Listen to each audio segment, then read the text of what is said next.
নমস্কার বন্ধুরা, আজকে আমি বানাবো পোস্ত দিয়ে লাউ শাকের চচ্চড়ি। এটা কিন্তু গরমে খেতে খুবই ভালো লাগে। তবে চলুন বন্ধুরা দেখে নিই কীভাবে বানালাম। তো এর জন্য প্রথমে কড়াই গরম করে নিয়েছি।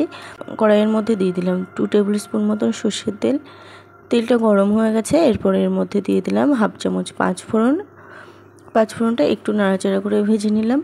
তারপর এর মধ্যে দিয়ে দিলাম ছোট ছোট টুকরো করে রাখা আলুগুলো। এবার আলুগুলো একটু লাল লাল করে ভেজে নেব। তারপরে আলুগুলো কিন্তু দেখুন ভাজা হয়ে গেছে। এরপর এর মধ্যে আমি দিয়ে দিলাম কেটে রাখা লাউ শাকগুলো, আর উপর থেকে দিয়ে দিলাম স্বাদ মতো লবণ হাফ চামচ, আর হাফ চামচ হলুদ গুঁড়ো, আর দিয়ে দিলাম 2টো কাঁচা লঙ্কা। এর ভালোভাবে এটাকে মিক্স করে নেব। এবার ঢাকা দিয়ে একটু রান্না করে নেব।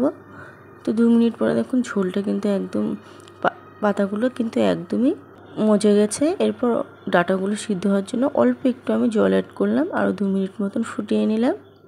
একটু ভালোভাবে নাড়াচাড়া করে নেব। তারপর এর মধ্যে দিয়ে দিলাম পোস্ত বাটা, আর বাটিটা ধুয়ে অল্প একটু জল দিয়ে দিলাম।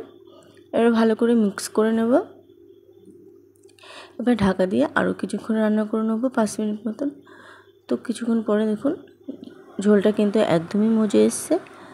এর মধ্যে দিয়ে দিলাম 2 চামচ মতন চিনি, যেহেতু শাক একটু মিষ্টি মিষ্টি খেতেই ভালো লাগে। তারপর ভালোভাবে এটাকে রান্না করে নেব, একটু ঝোলটা মজিয়ে নেব।